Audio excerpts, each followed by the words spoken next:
Yo, what it do, YouTube family? Tony K, the bad guy at college football. Check this out. My previews are like nobody else's because you know what it is? They are accurate. Go to my other videos, y'all, before you just, I know you might want to click away, but check this out. Just hear me out.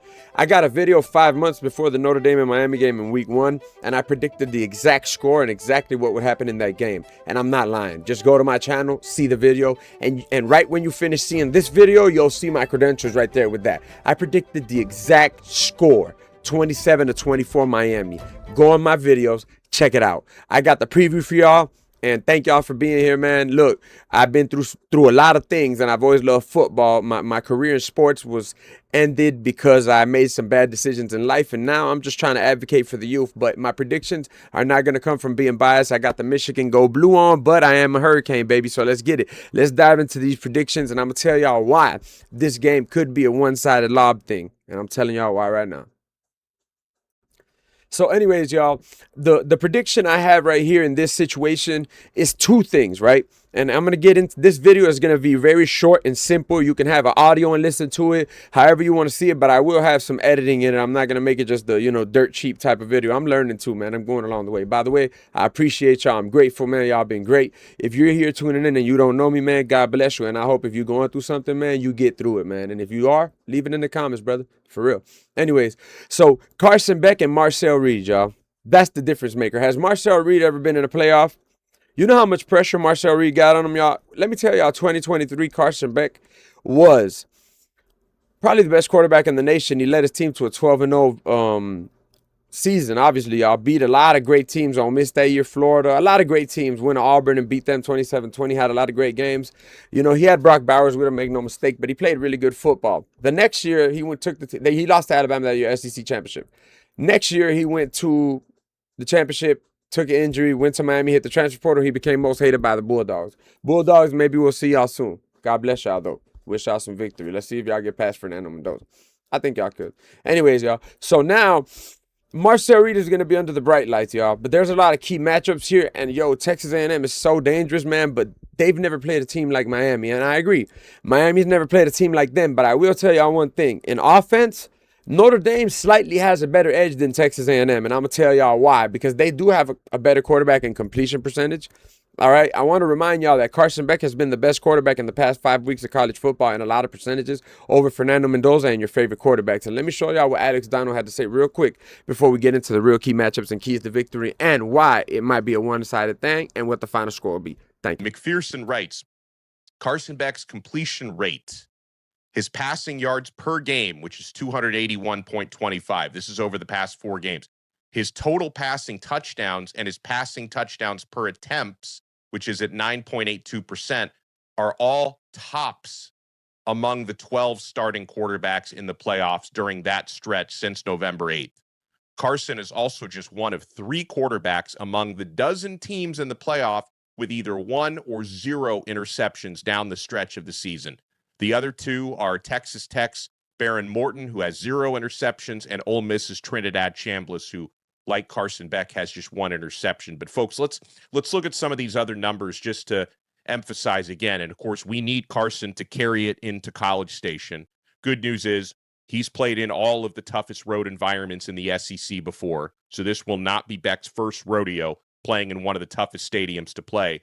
But Carson Beck, completion percentage for CFP quarterbacks over the past month.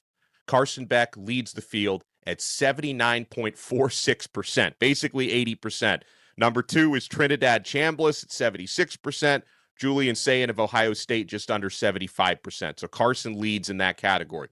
How about passing yards per game? Beck ranks second behind only Trinidad Chambliss. And, So, yeah, y'all, as y'all saw, Alex Donald, by the way, shout out to Donald. He always breaks it down, Kane's family. As y'all saw, Beck has been on a legendary run over some of the best QBs lately. And we all know, playoff Beck, this man is trying to raise his draft stock, y'all.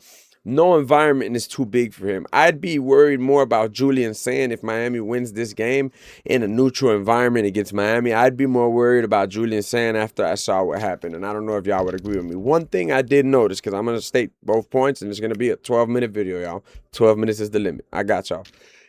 I noticed Texas A&M is ranked past the hundreds in interceptions. They only got 3 interceptions for the year. Miami is in the top 15. That could be a big, big factor, y'all.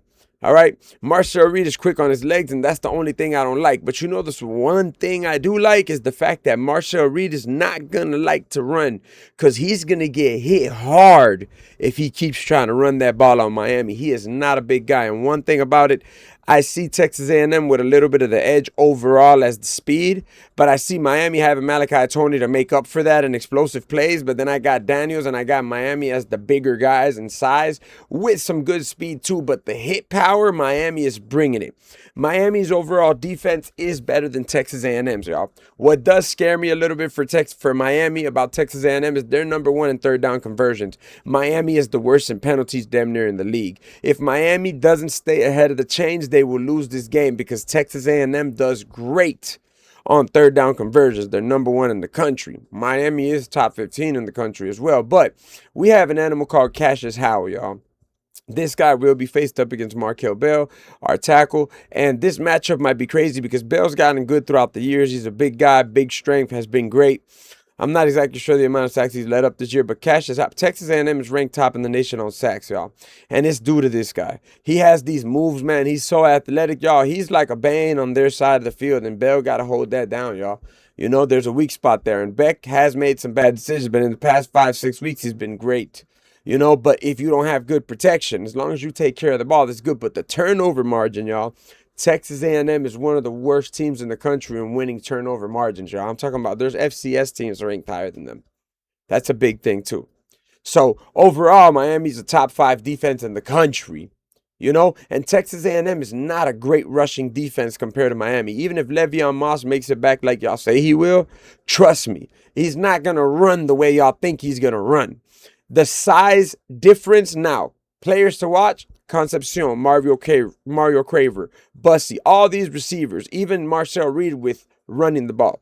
But I see the similarities to Tommy Castellanos and Marcel Reed, John. Y'all saw what happened at FSU. Carson Beck went to Tallahassee. First time ever playing, ever playing in Tallahassee, but as a Hurricane, right? Played really good, dominated the whole game, played damn near a perfect game as a quarterback. He did play a perfect game. I don't think he threw a pick. Florida State has a lot of similarities quarterback-wise. They have Deuce Robinson, which is he has the speed with the size, right? But look, yes, you're right. It's not about Florida State and Texas A&M. Texas A&M is a way better team rushing and offensive line too. But the style of play, like Tommy Castellanos on his feet, that didn't make the difference on Miami. He wasn't able to make those big explosive plays he made on everyone else, including Alabama in the first week of the season. So it's not going to be what y'all think it's going to be. And he's a little bit bigger than Marcel Reed. Marcel Reed is 180 pounds, y'all. If Mohamed Touré or Bissaint, if you don't think they're coming in from Corey Heatherman's defense with the agenda to hit him hard when he runs, to make him not want to run again, that is going to be the agenda. And Concepcion, he will catch the ball, and there will be explosive plays probably. But, yo, you got Jacoby Thomas and Zechariah Poyser that when they're hitting, they're going to try to hit him hard because of the size difference. Trust me, y'all. This is a team that has let up a lot of rushing yards. Miami hasn't. So this team that's let up a lot of rushing yards, Miami, I can see Pringle having his best game of the season against these guys, y'all. Best game of the season. If you put Mark Fletcher in this game, because yes, running on the outside, which is not Miami's strength, and we always complain about them not doing running on the outside though, they maybe would be a threat because of Howell, right? If you're running on that side. But running up the AB gap like we didn't want to do, this might be the game to do it. Because if you notice these games, yo, they almost lost to South Carolina. You know, they almost, like, oh, come on, y'all. Played close games to Mississippi State, Auburn. The amount of rushing yards they allowed is what I'm saying. Our running game, we got a big threat of running backs. 3 of them. 4 of them, if had to, and some crazy miracles. You know, not miracles, but tragedies happened that we needed to use a 4-round rotation of running backs. We got Lyle, Fletcher, Shamar Brown, and Shamar Brown, Fletcher have and then Pringle Jr., Brown, and Fletcher have the power. So, yes, the running, I think, will play a big role. If Miami can start this game and shut the noise down. The whole key, yes, it's going to be loud. There is going to be a difference here. They only allowed 3,500 season tickets, y'all, for Miami to come to this home advantage game, y'all. That's crazy. The College Football Playoff Committee is to blame. Now, listen, y'all, it's insane, but this is what's going to happen. Beck has been in these situations, and I think that's where the edge comes. So what's going to happen is Marshall Reed is going to end up in the most pressure he's ever been in. This offensive line from Texas A&M said what he said. Now people feel some type of way about it. I think Bain's going to have a point to prove. Ahmad Moten's going to have a point to prove. David Blaze back. We're finally getting healthy. Now, players to watch. Like I said, the receiver unit, Marshall Reed, Beck, Malachi Tony. The defenses cannot adapt to this guy. This guy is baby Jesus for a reason, y'all. And then he is also a decoy. Also, these tight ends been stepping up. Bowman stepped up against Pittsburgh, and Lofton's been getting open. Why? Because everyone's focused on everyone else now. So I like the tight ends getting more involved lately now, y'all. All right? I like that. The defense I'm not worried about. But let me tell y'all something. If Keontae Scott makes it back, you can guarantee, yes, y'all are good with tackles for loss. Texas A&M leads in that category and in explosive plays and even in rushing offense. We're 77. They're like, what, 20-something? But we are the better rushing defense. So it balances that out, right?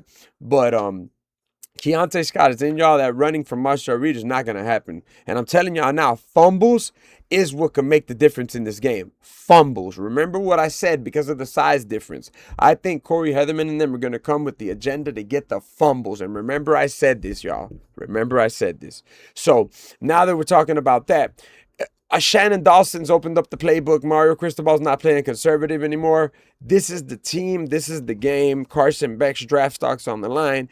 This is where Miami makes history and jumps, beats Texas A&M, y'all. I predict Miami wins this game by 14 or better by the end of the game. I think it'll start maybe a little slow for Miami, but I think once they get settled in, and this is counting Keontae Scott being in. If Keontae Scott's not in, I think the victory will be from 7 to 14. But if he is in, 14 or better, and that's my prediction, my final score, if I had to say, would be 35-24, y'all. That's without Keontae in. 35-17 with Keontae in. Y'all have a good day, man. Love y'all. God bless y'all. Not being biased, Texas A&M has a great team. It can go either way. I put my money where my mouth is. I've already bet for Miami to win the Natty, y'all. I just saw Julian Sands' deficiencies, and I can't ignore it, y'all. I really can't ignore it. So, yeah, subscribe to the channel. Thank you so much for sticking around and watching the video, y'all. Y'all don't understand the difference it makes that y'all help me with just a like or a subscription. Like, man, I got a daughter. She changed my life. She's about to be 3. But let me not go around on that, y'all. Love y'all. YouTube family. The bad guy of college football. You already know what it is. Dumb love. Y'all take care.